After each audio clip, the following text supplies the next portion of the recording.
Idodrawing ko ang diagram na 5-pin AC CDI muna tayo, ano?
Ayan.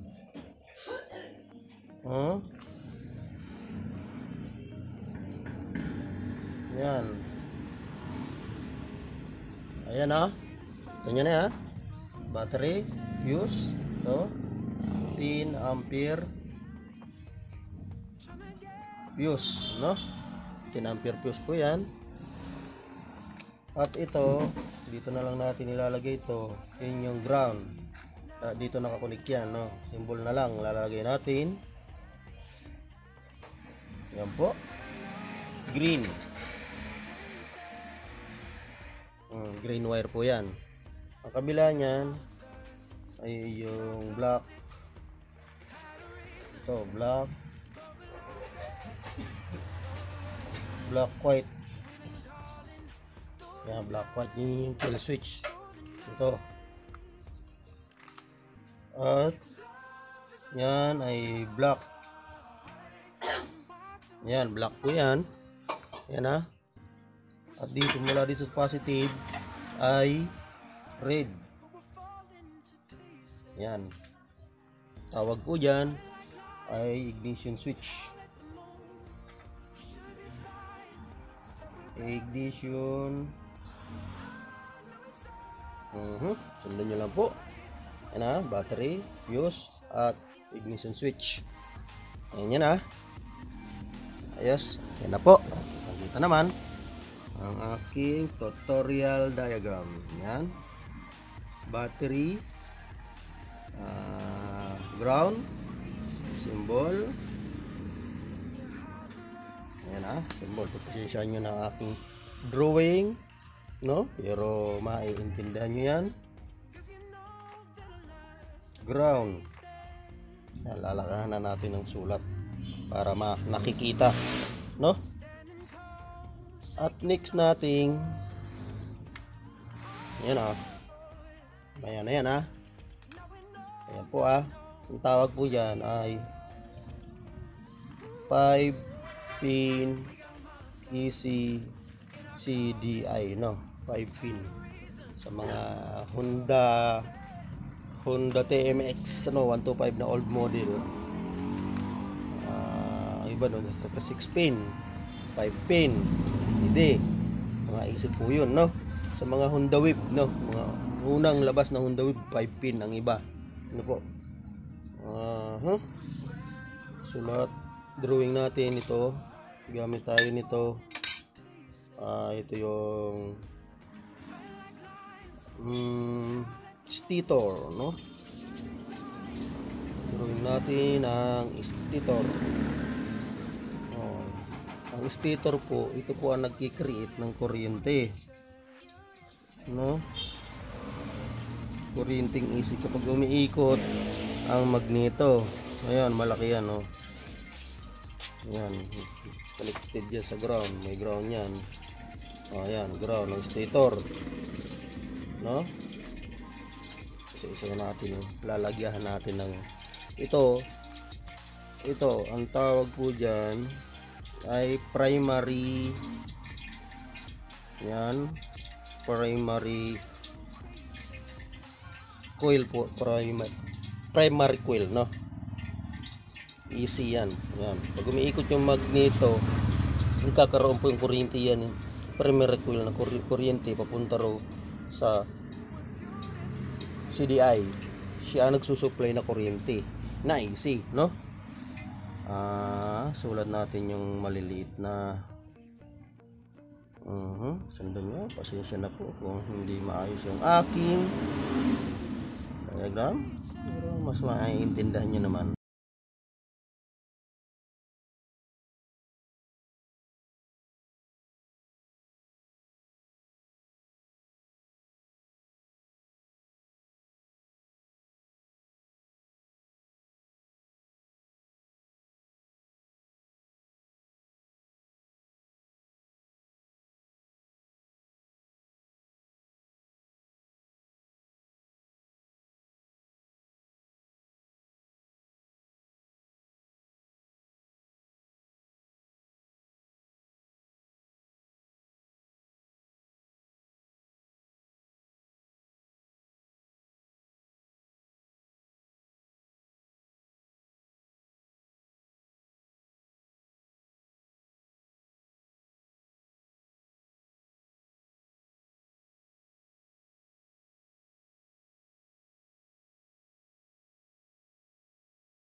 kill switch yan.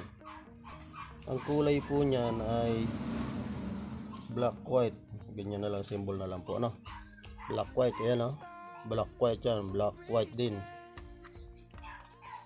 At next natin yung nagmumula sa stator. Ayan, oh, nagmumula sa stator. Ayan, oh, pag umiikot magneto, nagkakaroon ng kuryente dito sa primary coil na AC current papunta doon sa CDI. Siya nagsusupply, no? Black red po yan, no? Black red na ang ano, wire color, ano? Next, ang ignition coil. Sulat natin ang ignition coil, no? Ayan, sundan nyo lang ang aking idinor drawing. Siguradong maiintindihan nyo. Ulit-ulitin nyo lang, mga pap. Ayan po. Ayan, ground ng ignition coil ang aking isinusulat, idinor drawing. Ayan, ground, no? At ito, next natin, ito. Yap, yan na po, mga pap. Okay na. Malapit nang matapos to. Ayan, yan. Okay, di ba? Ayan. Ayan po, oh. Sundan nyo lang yan. Ito, ang kulay nito ay black red. Ano po, ang black red na yan ay AC yan. AC current galing dito sa primer coil, dumadaloy dun. At kabila ay black yellow. Yan, black yellow. Papunta naman yan sa ignition coil.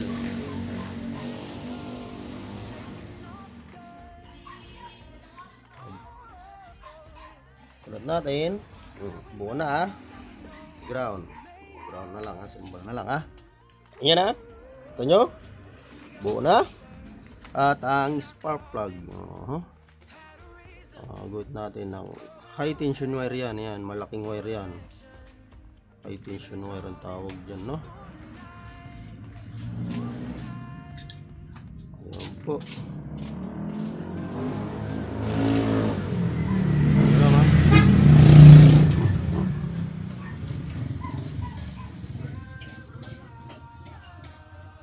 Yan, ito po ay spark plug, no?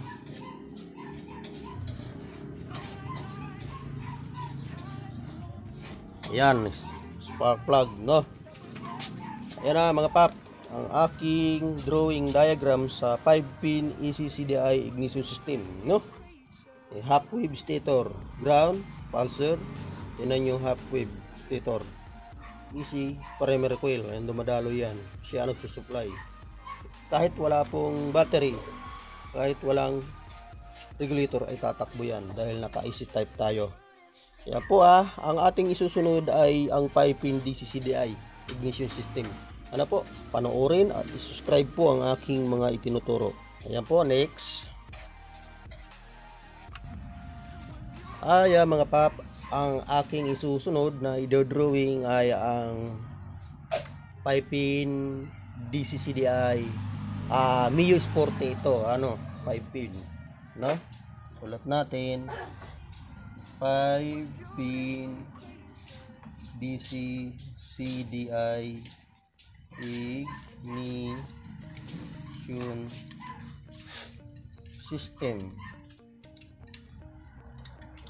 Paano, no? Ayan, paano natin i-drawing? Ituturo ko ito sa inyo, no?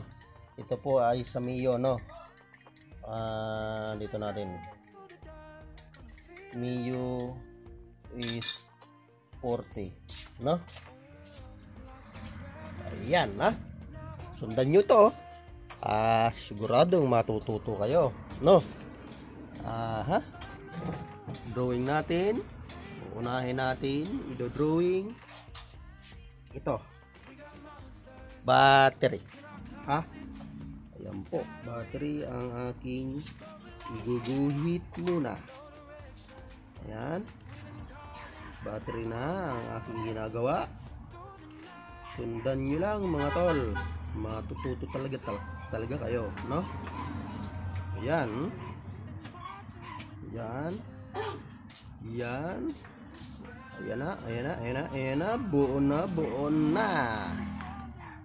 Ayan po sundan nyo lang yan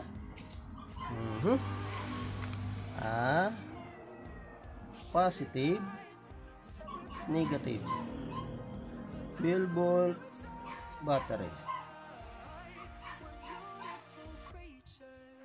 Ayan po battery yan battery.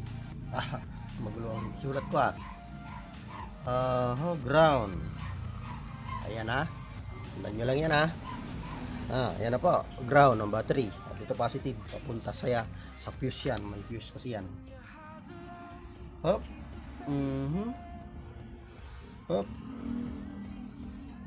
Ayan na, ayan na, ayan na, ayan na, ayan na. Ayan na. Ayan na.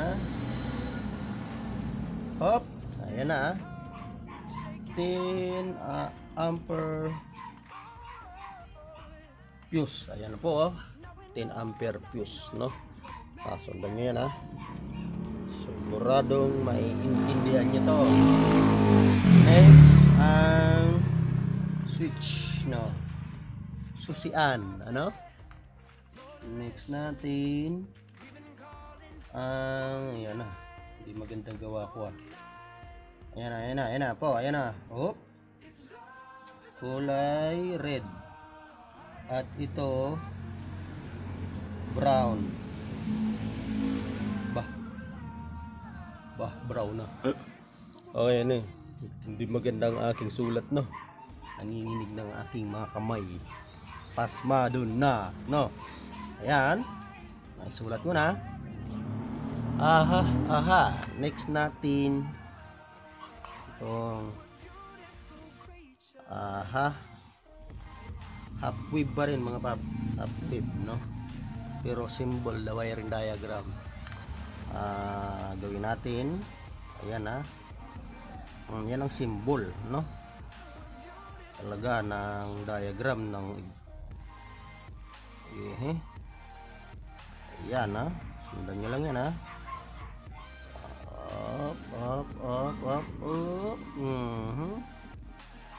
Yan stator yan.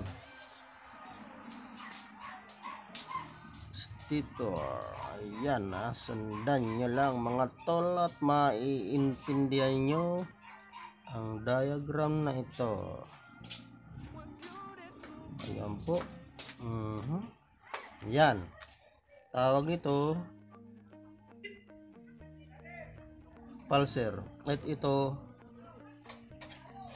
half wave stator. Ayan po half wave stator yan, no? Half wave, wala na po yung primer coil, puro na yan secondary coil, no? Ayan po. Next ang CDI. Sulat natin ang CDI. 5-pin DC CDI, mga tol. Ang aking ginuguhit na, Ayan na, sure na maiintindihan ang 5-pin DC CDI. Ano po? Diagram ng Mio Sporty ito, ayan na. Ayan po, Ayan. Yan ang forma niya Yan ang forma. Ayan Ayan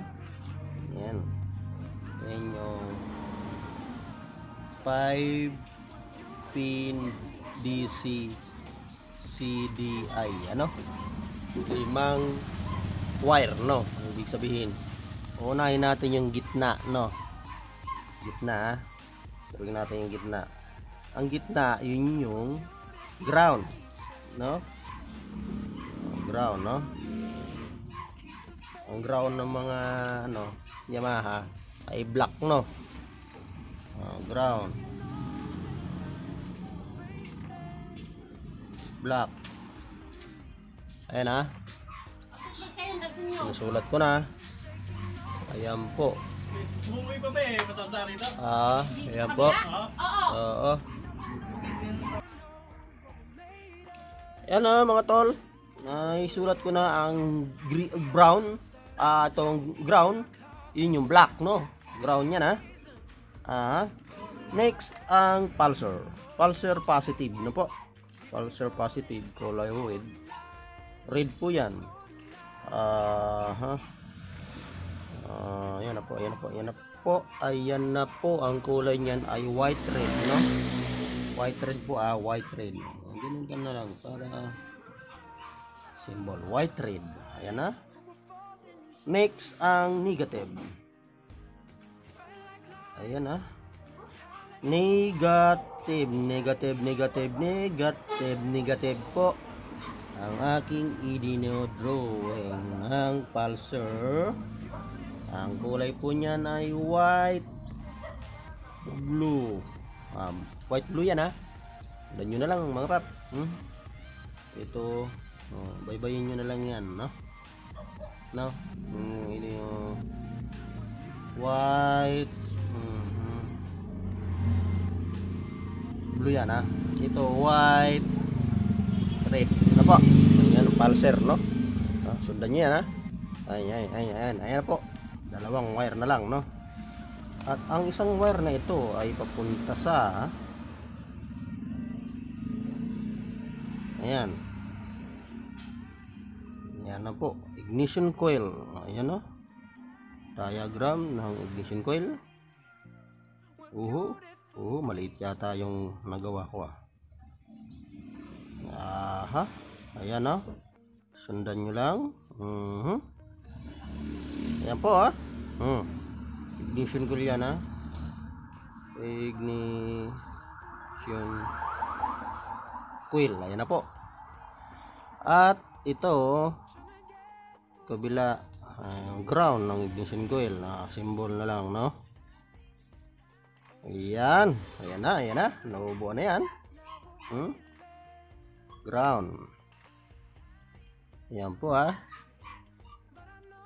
high tension wire, malaki po yan.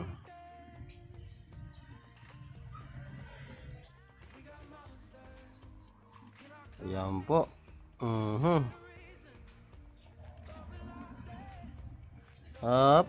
Yan, sundan nyo lang mga tol at ayan kita nyo spark plug. Spark. Talagang pasmado ng kamay ko Ayan kitang kita, no? Yan po sundan nyo yan maiging sundan, no? At dudrawing natin yung yan CDI, no? Ay ang regulator, no po?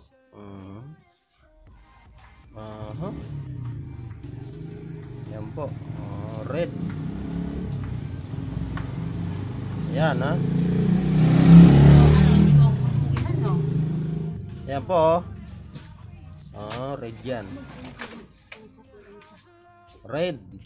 Ayan At itong kulay na ito ay kulik natin dito.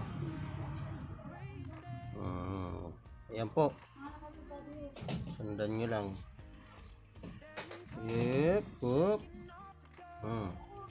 Ang kulay po yan ay pink, no? Pink o white, no? Ayan. Next. Kabila. Ayan. Yung yellow. Ano po? Sabi natin yung yellow. Yung yellow yan. Ayan. Yellow. No? Kabila naman ay ground. Dito natin kabit na natin sa ground. Black. Black. Ayan po, no? Ayan yung pag umiikot yung stator, nagkakaroon kuryente yung umiikot yung magneto, nagkakaroon kuryente yung stator, dadalo dyan sa pink at yellow, papunta rin sa rectifier regulator. Ang rectifier regulator po ang nagko-convert ng AC to DC, no? AC yan, puro AC, no? At ito na yung DC.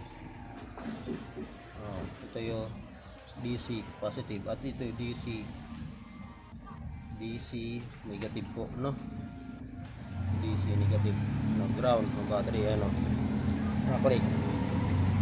4 pin regulator, ano po? Yan po ay half wave, no? Ayan, ay drawing ko na. At next natin yung paano nabubuhay ang CDI. Ayan, no? Kakaroon ng kuryente. Ayan, sundan nyo lang yan. Ayun, galing sa susian yan. Up, up, up. Ayan, ang kulay po nito ay brown, no? At ito orange. Yan, orange ignition coil. Ayan, no? Yan po, ignition coil. Ayan, no? Kita nyo yan, kita nyo na. Yan po, pataas ko. Yun, battery, fuse, ignition switch. Yan po, stator. Yan po, nagkakaroon ng kuryente, easy, dalo niya punta sa purpon regulator, yan po ang nagcha-charge, easy, convert to DC, punta sa fuse. At pag naka-on yan, dahil yung kuryente papunta rito, siya magsusupply na kuryente papunta sa CDI DC. Ayan po, kita nyo, kaya po DC CDI dahil galing dito ang kuryente sa DC na, kasi DC operated o battery operated na ang CDI ng Mio Sporty. Ayan po, sana ay inyong nasundan ng aking mga tutorial diagram. Maraming salamat po sa mga nag-subscribe sa akin, mga mechanic at mga gusto pa mag-aral sa pagmimekaniko. O wag po kayo magsawang panoorin aking YouTube channel. Subscribe at lagi po kayo active sa mga ituturo ko pa. Maraming salamat po. Ako si Mechanic Tutor, ng Dr. Salamat po.